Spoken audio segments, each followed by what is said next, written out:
कहा कि मेरे कहने पर लागू जाते करना।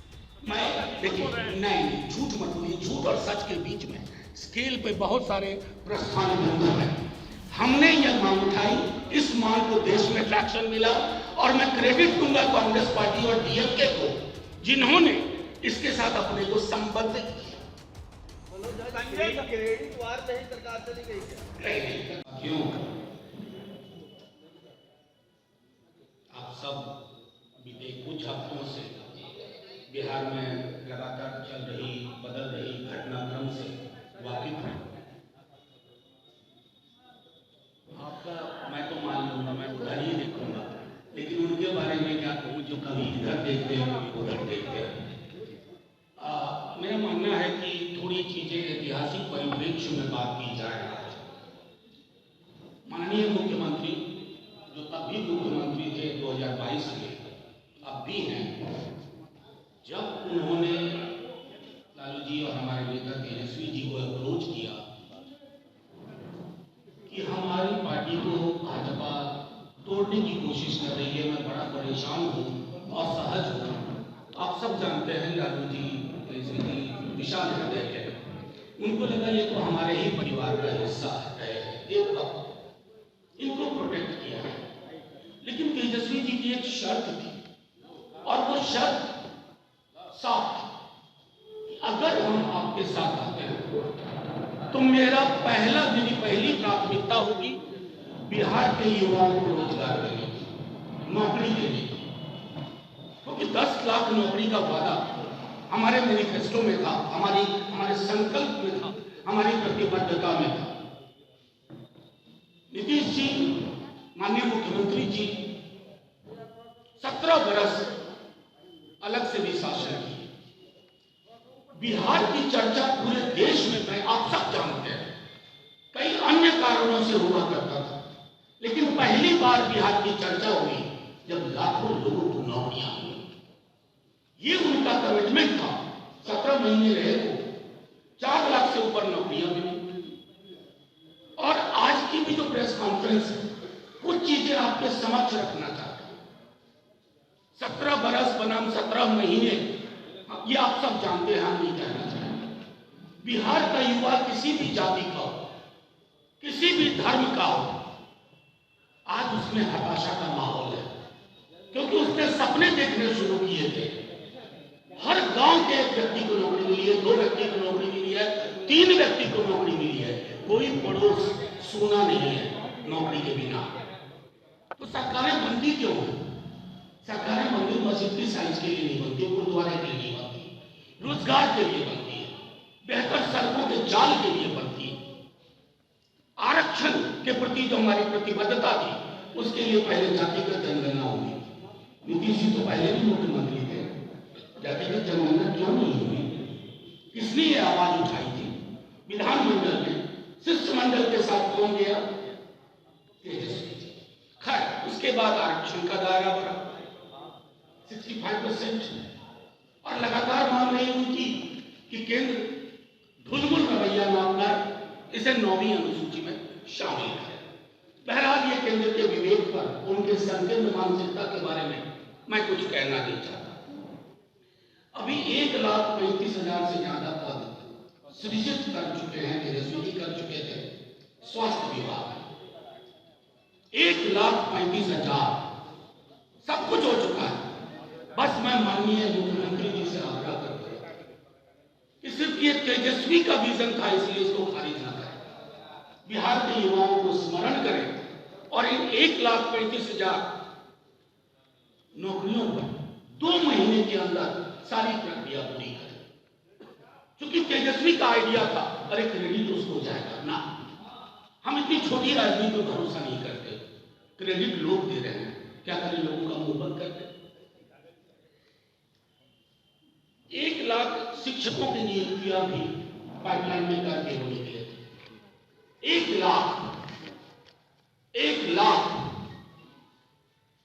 उन पर भी आपका, उन शिक्षकों की नियुक्तियों का आपका कोई विभाजन ना बनना पड़े, आप उन पर पूरा करें 30 से 40 दिन के अंदर, तो एक संदेश जाएगा। लेकिन अगर आपको लगे करे तो तेजस्वी ने उसकी उसके उसके मिनिस्ट्री ने, उनके मंत्रिमंडल ने, उनके सहयोगियों ने ये किया था, इसको ना किया जाए। इस प्रक्रिया और इस मानसिकता से माननीय मुख्यमंत्री जी आप बाज आए। बिहार की भलाई के अलावा हमारी पार्टी का कोई एजेंडा नहीं है। मैं बार बार दोहरा रहा हूं, इन 17 महीनों में बिहार की चर्चा पॉजिटिव एजेंडे के साथ हुई, बल्कि मुख्यमंत्री जी जब कभी सदन में या कुछ बोल गए, हमने कहा ना, इससे विचलित नहीं होना, ये विचलित नहीं होना, उन्हें भी समझाया, आगे बढ़े। गृह विभाग और अन्य विभागों, मसलन सहकारिता, ग्रामीण कार्य विभाग, 2015 के बाद 2022 हुआ, ये 2005 के बाद 2015 हुआ, 2015 के बाद 2022 हुआ, और 2005 में जिन बच्चों का जन्म हुआ है वो वोटर है, नौकरी ढूंढ रहे हैं, उन्हें नौकरी दीजिए। इतिहास की विस्मृतियों में, गलत स्मृतियों में मत उलझाइए। मैं अभी भी आग्रह करूंगा माननीय नीतीश कुमार, कह रहे हैं कि राहुल गांधी पूरा क्रेडिट ले रहे हैं, जो कास्ट सेंसस बिहार में हुआ उसका क्रेडिट राहुल गांधी ले रहे हैं, क्या वो भूल गए हैं? कास्ट सेंसस का क्रेडिट अगर किसी व्यक्ति को जाता है तो वो तेजस्वी यादव को, और नेशनल लेवल पर इस सुर मिलाने के लिए कांग्रेस पार्टी का धन्यवाद, डीएमके का धन्यवाद।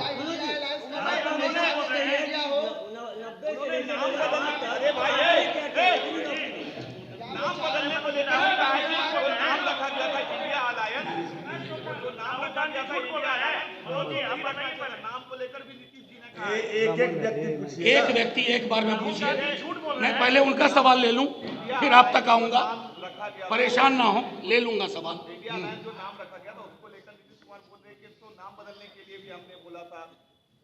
सुनिए, मैं हर उस मीटिंग में रहा हूं, अगर सारी चीजें खोल करके सामने रख दूंगा ना, आपको बचाना मुश्किल होगा। एक सवाल और है, नहीं, एक व्यक्ति से एक सवाल। हाँ, राहुल गांधी ने कल कहा कि मेरे कहने पर लागू हो जाते करना। मैं देखिए, नहीं, झूठ मत बोलिए। झूठ और सच के बीच में स्केल पे बहुत सारे प्रस्थान बिंदु हैं। हमने यह मांग उठाई, इस मांग को देश में ट्रैक्शन मिला, और मैं क्रेडिट दूंगा कांग्रेस पार्टी और डीएमके को, जिन्होंने इसके साथ अपने को संबद्ध किया। मनोज क्रेडिट वार नहीं सरकार चली गई क्या?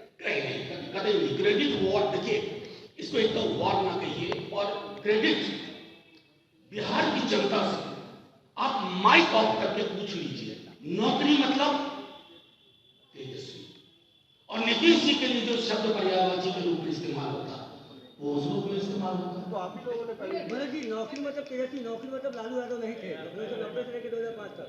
ये आप जो मैंने नहीं कहा वो भी आप कहना चाहते बहुत इंपॉर्टेंट सवाल है।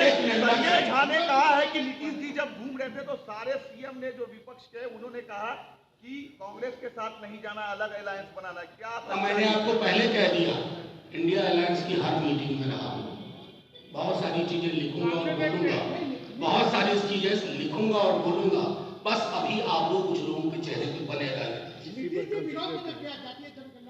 क्या नहीं, क्या सवाल करने में आपने मुझे रोको।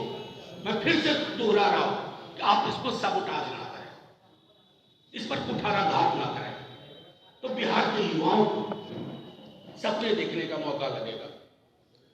एक और चीज आपको आश्चर्य होगा, आशा एवं ममता कर्मियों के मानदेय बढ़ाने की फाइल 2 कैबिनेट से रोक दी गई थी।